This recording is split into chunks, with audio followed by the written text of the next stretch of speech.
Good morning, Calvary. How are you? It is a whopping, I think, 33 degrees warmer than it was like 36 hours ago. So it's like summer, right? Some of you are like, that's too soon, right? We're in the middle of a 30-day Names of Jesus challenge. If you have been gone and want to catch up, basically every single day on our website, we're posting a short devotion, and we encourage you to just study who the names of Jesus are, and so that you can become more and more like Jesus. And that leads us into our series, what we're doing right now, called I Am. And so as we really take on the characteristics of all of who Christ is, our goal is that you become more of a follower of Jesus. In other words, more like him. So we're studying the I Am, and today we're diving into calling him I Am the Bread of Life. And to get into the I Am the Bread of Life, I've got to set it up by sharing with you one of my favorite childhood stories. This is one of the stories I remember going to Sunday school back in the day, and I remember the felt board. For those of you who know the felt board, they used to have these felt boards. Some of you are like, yeah. Some of you are like, what's a felt board? Ask your mother. Some of you can ask your grandmother. And so the felt boards were what they taught, and they had these little characters that came in these packages, and they put them on there, and then after like the third lesson, they'd start falling off, and the kids would all laugh. It was great. And then they'd take the felt board out. Anyways, that has nothing to do with the thing. I remember this story really well, and I love it. It's one of my favorites. So it's found in John chapter 6, verses 1 through 15. It says this: after this, Jesus crossed the Sea of Galilee, and a huge crowd was following him because they saw the signs he was performing by healing the sick. And so Jesus went up a mountain and sat down there with his disciples. And now the Passover, a Jewish festival, was near, and therefore when Jesus looked up and noticed a huge crowd coming toward him, he asked Philip, "Where will we buy bread so these people can eat?" Now, let's just pause right there and get Jesus' humor. They're in the middle of a field, and he's looking at one of his disciples and going, "Where are you going to find the food to feed them?" That is a funny thing. You know this because of the next verse. It says, "Where he will buy so these people can eat." He asked this to test him, for he himself knew what he was going to do. Where are you going to get the bread? He knew where he's going to get the bread, but I just seeing Philip's face panic would have been awesome. And Philip answered, 200 denarii worth of bread would be enough for all of them to even have a little. One of his disciples, Andrew, Simon Peter's brother, said to him, "There's a boy out here who has 5 barley loaves," or kind of like dinner rolls, "and 2 fish. But what are they for so many?" Then Jesus said, "Have the people sit down." And there was plenty of grass in that place, so they sat down. And the men numbered about 5,000, so there could have been, counting women and children, about 15,000 people. Then Jesus took the loaves, and after giving thanks, distributed them to those who were seated, so also with the fish, as much as they wanted. And when they were full, he told the disciples, "Collect the leftovers so that nothing is wasted." So they collected them and filled 12 baskets with pieces from 5 barley loaves that were left over by those who had eaten.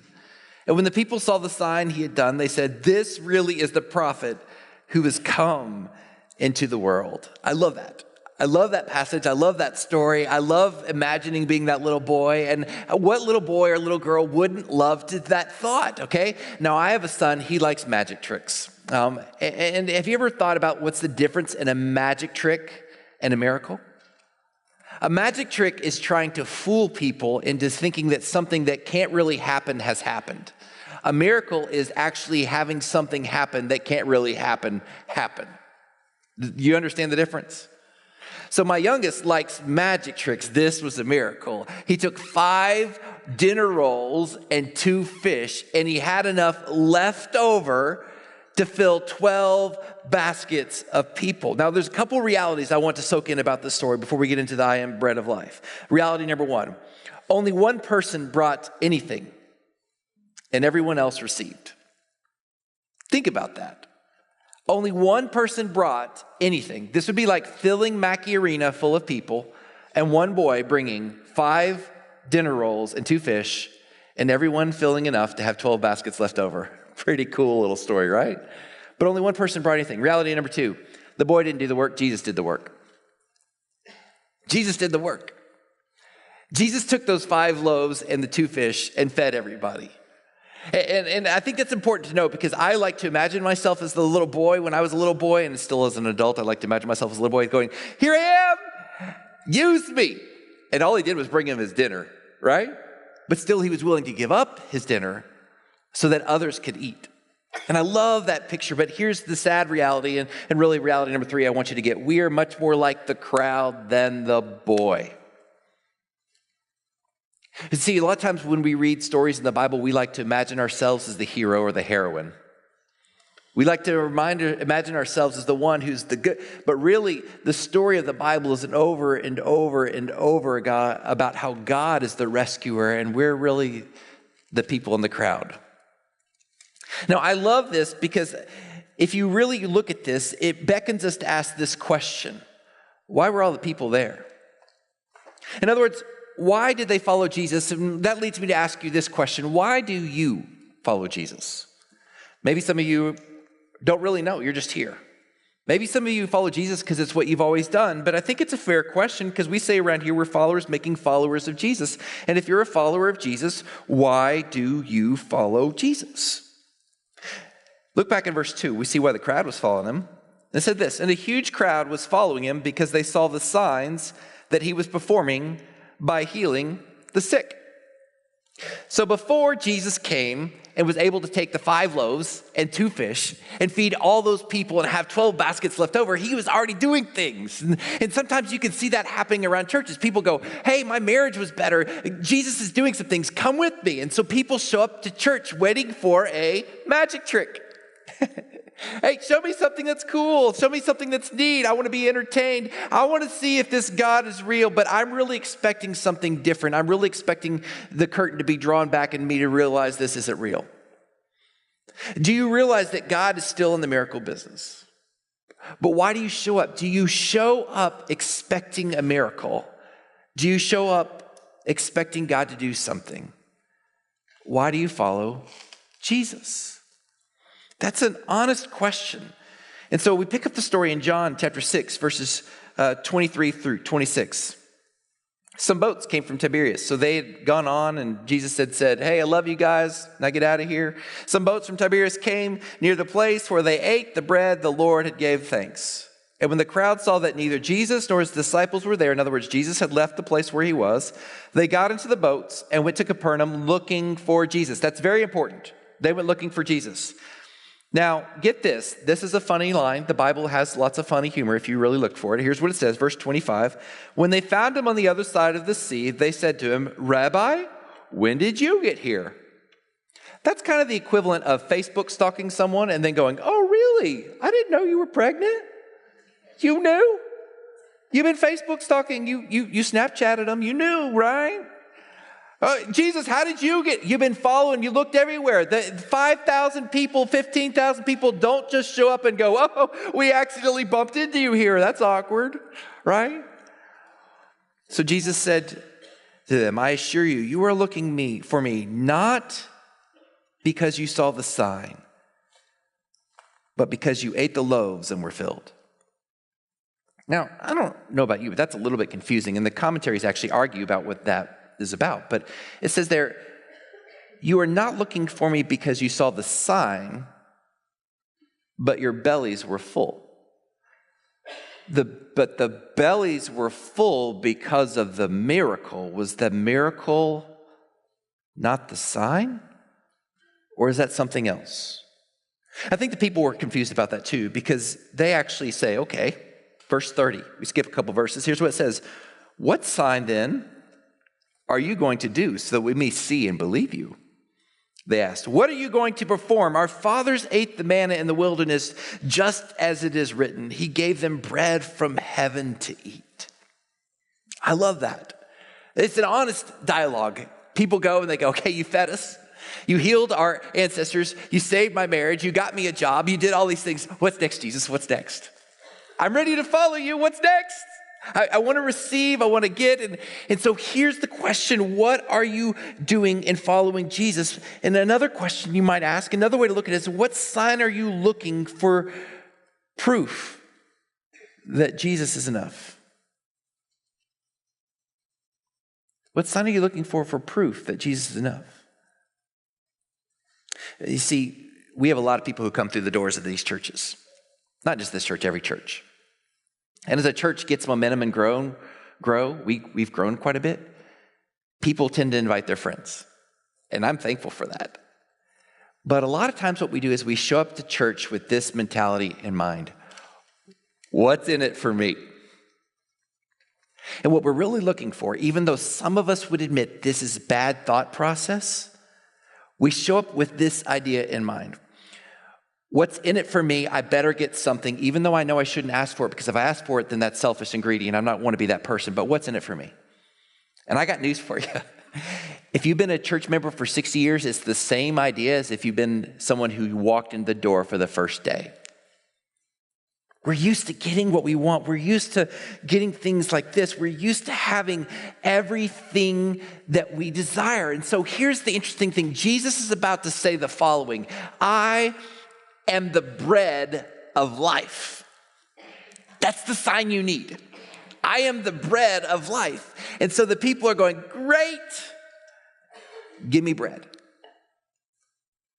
Do you really want bread? Let me ask you that. I have a little niece. She's what I call a carbaholic. She would be a marathon runner, but she doesn't like to run. But in her mind, the way she eats, she's a carbaholic. Now, I've been told that marathon runners like to I'm not a marathon runner, in case you can't tell. Marathon runners like to carb up because carbs are really good for keeping energy for long distances and yada, yada, yada. Somebody could correct me later, but that's basically what it is. They carb up, right? We all have heard that.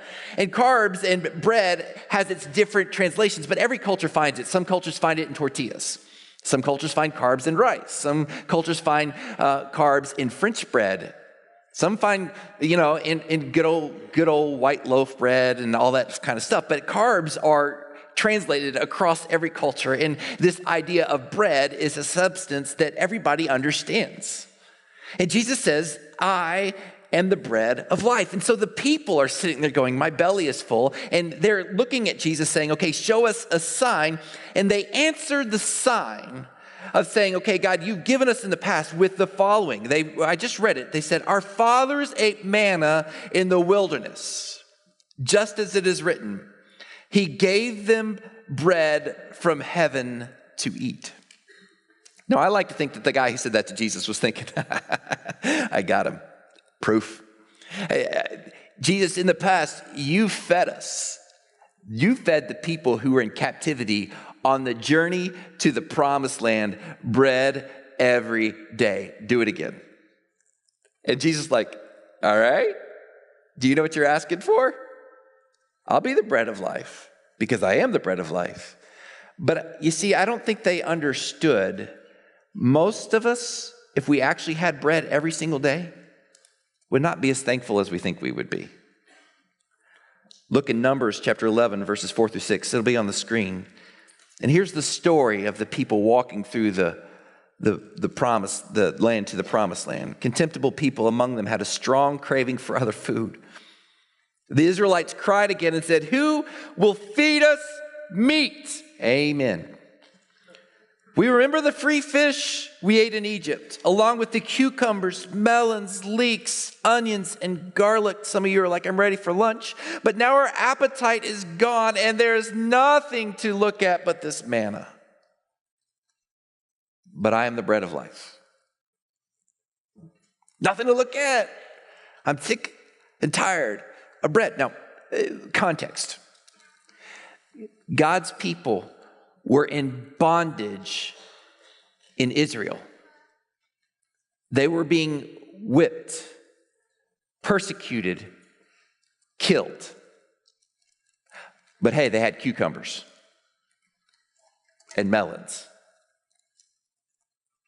They were not able to do what they wanted to do. They weren't able to worship freely. They were from sun up to sundown working and had a heavy burden on them. And God set them free and said, come on, we're going on a journey to the promised land. I've come to set you free. And he sent this guy named Moses. And Moses comes down and he says, let my people go. And they go on this journey and they start wandering. And then Charlton Heston shows up. I don't know how that works. And then they cross the Dead Sea, the Red Sea. And then they parts and they go across. And all of a sudden they look and there's these soldiers coming to come and take them back into captivity. And they're like, why do we go? Just so the enemy could come and take us away. And all this is found in Exodus if you want to read it. And they come, and as the soldiers are coming, the Red Sea collapses in on the soldiers. And they're like, whoa, God did this awesome thing. And all we have is bread.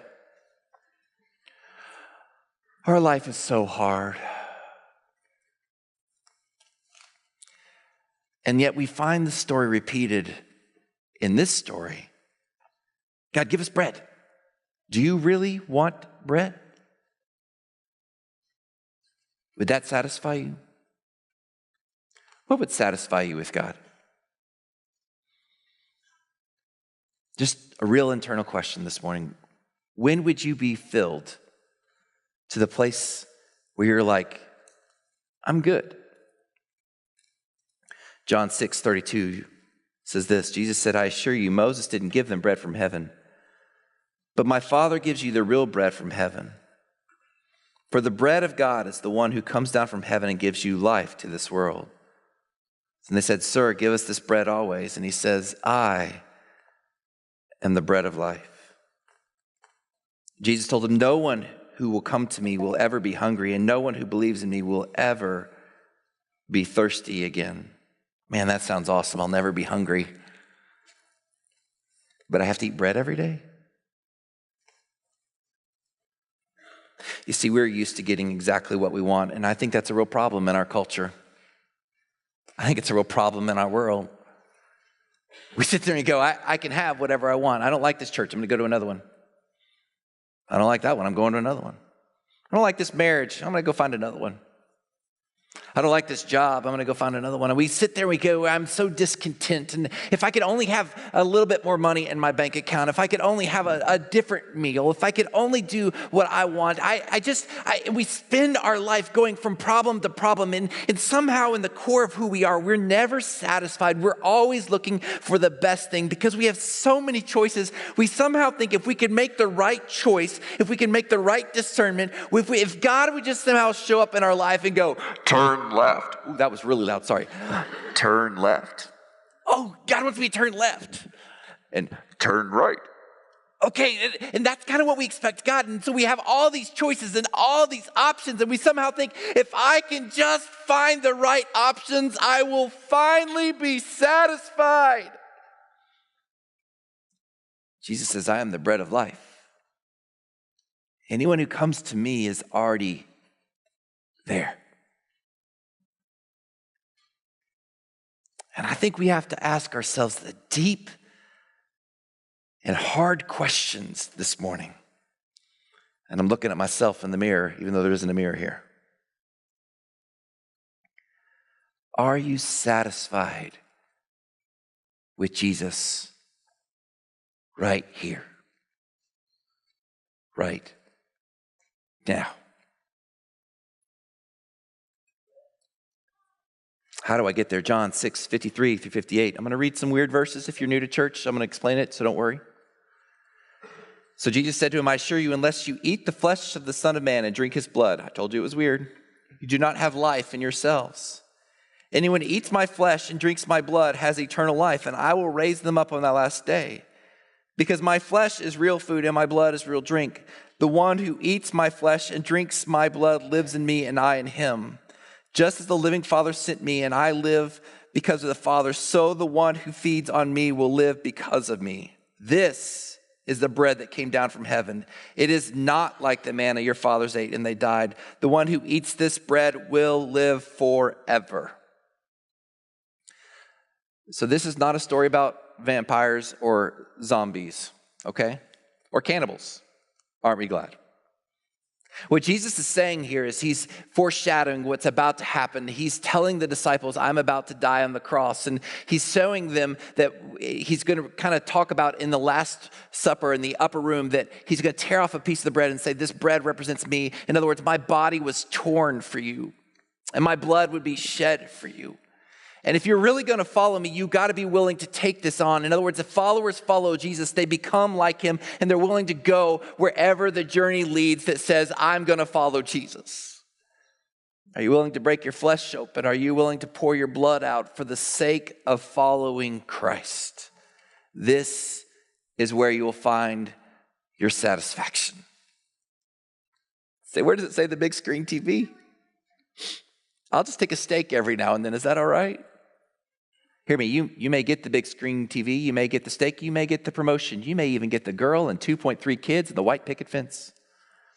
I don't ever know where we get the 2.3, but that's what statistics say. But you'll find without Jesus, none of those things will satisfy you.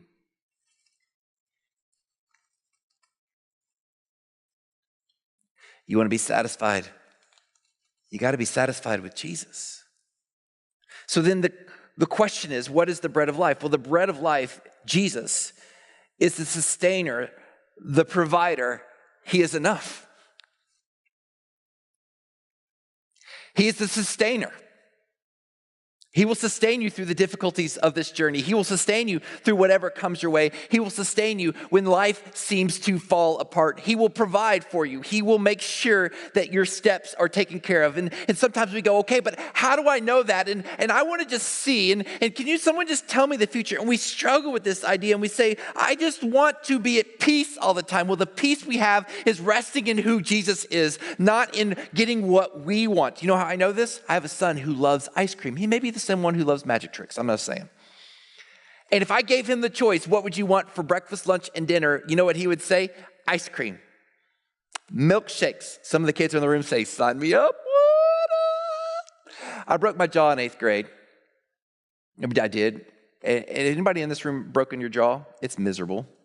I broke my jaw and I had braces at the time and they wired my mouth shut. So I learned to talk like this really well because I couldn't open my teeth. And you know what you can't get when you have your teeth wired shut? Food. So you know how you eat food? Through a straw. You know what they don't make through a straw? Salty things. You know what they make through a straw? Sweet things. You know what I ate a lot of? Ice cream. You know who can't stand ice cream anymore? This guy. You know who got lots of cavities? This guy. I could tell you story after story about that, but here's the point. If you ate ice cream breakfast, lunch, and dinner because you said that's what I want, you would be in the corner in a fetal position because your stomach ached. Because your body wasn't made for that. For the same reason we don't feed our kids ice cream, breakfast, lunch, and dinner. At least we shouldn't, right? The same reason that we don't do that is the same reason that God doesn't always get us what we want. I love this quote. This quote is from a commentary that I read last week. It becomes clear that the one who knows us thoroughly, far better than we know ourselves, is taking the trouble to train us, to correct our faults, to grant us chances to rise above our natural weaknesses. In other words, I want you to realize this story. When Jesus says, I am the bread of the life, it's the same story as it was when Moses was there. It's the same story that Jesus was speaking to them at this time in the New Testament. It's the same story we've always lived. We were in bondage. Jesus came to set us free. And he, along the journey, has said, come with me. We're headed to the promised land. The enemies and the adversaries of the Lord will be defeated by the power of the Lord. And along the way, I'm going to give you bread, little drippets of bread from heaven in the morning dew. You're going to wake up not knowing where it came from. You're just going to see it. And you have one of two options. You can go, God, you are the provider and the sustainer. Thank you for this bread. Or you can wake up in the morning and go, bread again?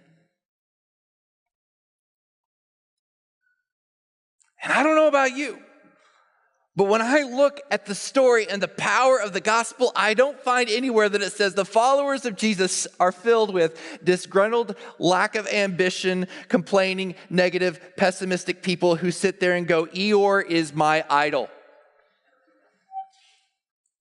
I don't find people going to churches going, oh, this church needs to do all this because, And the way I really find it manifested is, caution, I'm about to get personal with myself, which means I'm probably going to get personal with some of you too, okay? The way you really know you're not walking with the Lord is when you start going, if they would only change, then I would be happy. That should send some big old warning lights in your head that says, your life is focused on you. And you will never be satisfied with who God wants you to be when that happens. Levi Lusko says this: the less we need from this world, the more you can do for it. The less you need from this world, the more you can do for it. In other words, the more we realize that we're on a journey, you and I. If you have a relationship with Jesus, come on, we've already left the bondage. We're no longer going to be a slave. We're no longer going to be destroyed. We're no longer going to be defeated. We're headed towards the promised land. And the reason you're frustrated is we're not to the promised land yet. That's the next life. And along this journey, we're going to sit there and go, there's hardships. Along this journey, we're going to go, the enemy's coming, God. I don't know how you're going to do this, but he will take care of it. Why? Because he's the bread of life. He's the sustainer. He's the provider. And you're going to wake up in the morning going, I don't know where my next meal is going to come from. And you're going to walk out and they're going to go, oh, it's bread. Who knew? God always will take care of you. And in the option of the journey, you can sit there and you go, I wish I was not on this journey. Or you can be thankful that you've been set free from a life of misery, corruption, and disdainment. Depravity has been defeated. And the choice is yours. The fruits of the Spirit are peace, love, joy, kindness, gentleness, faithfulness, and self-control. Does that qualify you? So here's the beauty. Jesus says, I'm the bread of life. He doesn't say, I'm the pizza with all the toppings. He says, I am the bread of life, and anyone who comes to me can rest in me. So here's our Monday morning application today. Be content and focus on eternity. Easier said than done, right? How do I do that? Well, let me give you a couple ways to help. So these are the sub-Monday morning applications. We'll call them Tuesday and Wednesday applications, if you will. The first one is confession. When was the last time you confessed that your life is about you? The person who isn't confessing, in other words, telling God, I messed up, probably is not really worried about living for God. They're really living for themselves. Testify. Say, I don't know what to confess. Ask God and watch that movie unfold in your eyes. It'll be horrific. And then what the beautiful part of that is, after you go through confession, it brings you back to the realization that Jesus died on a cross for you. And he shed his blood for you, and that will lead you to a posture of thanksgiving. Because in the posture of thanksgiving, you're sitting there going, God, I'm so unworthy of this. Shouldn't be here, but yet you sustain me, you provide me. God, through my divorce, I don't know how I would have made it. God, through this cancer, I don't know what I would have done. Through this loss of job, I don't know how I would have made it. But God, you are a sustainer, you are a provider, and I don't understand why we're going on this journey, but I know that this journey is going to bring me closer to you, and I believe that you are good. You are the bread of life. You are the provider and the sustainer. You are the great I am, and I trust that you will never abandon me, and you will never forsake me, and one day I'm going to get to that promised land with you. I trust in that journey. So God, be my bread of life, be my breath every day, and sustain me on this journey along the path. Church, you want to have a good 2018? Be content, realizing that Jesus is enough. If you don't have a relationship with Jesus, I want to encourage you to realize you'll never be satisfied with this world. You've probably tried in a billion other ways. But the reason you're not is because, we live for ourselves, and that's called sin. It's not God's best plan for your life. And ultimately, it will lead to your destruction, because the only way to live what's best for you in your mind is to put other people down. And that doesn't make sense. So you've lied and you cheated. You've done something that you know is wrong. You know it's wrong. And that separated you from God forever. But there is a loving God who would send his son, Jesus, to die on the cross, and would shed his blood and break his body open and say, if you want to be a follower, follow me. So we say right here, followers make followers of Jesus. And a follower is simply described as someone who understands the need of Jesus and takes the steps to follow him. And if you're willing to do that and say, I'm going to take the steps to follow him, then you can become a believer, a follower, a Christian. We'd like you to stop by the Next Step space on the way out and talk to us more about that. Fill out the card and respond to our email and let us tell you, because it's not a prayer, it's a life. Christian, if you're really going to follow Jesus, here's what I would encourage you. You have to wake up every morning content with the bread of life. Not looking for happiness in idols, not looking for happiness around the corner in the paycheck or in the perfect relationship or in everyone else changing the way they live. You have to go, God, sustain me. Provide, and know that he will. And ultimately what we're asking is our hearts to come to a place and a posture of saying, Lord, I need you. And every breath and every hour and every waking moment, Lord, I need you to come in. So if you would, I'm going to give you just a little space to do that. As we pray, God, I thank you for what you're doing in this room.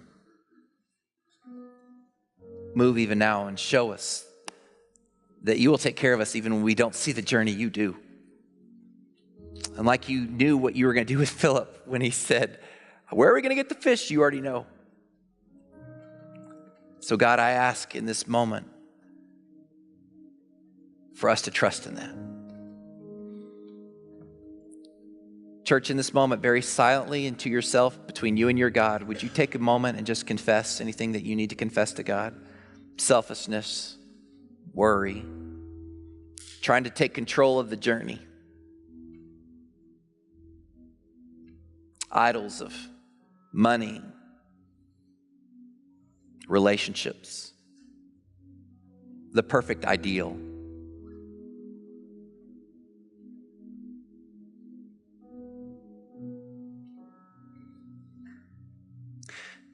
And Father, as we confess these moments to you, I ask that you help us to remind us that you still love us. Now shift your heart into a posture of thanking him for still loving us, for still caring for us despite the fact that we're selfish, despite the fact that we're not perfect. And tell him how good he is. Thank him for the heat in your house, the health of your family, the loving touch of a neighbor that dropped a note in your box this week, a job to pay your bills.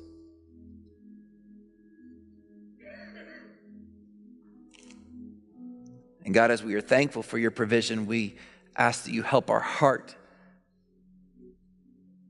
to always be focused on you and not to be shifted into those things.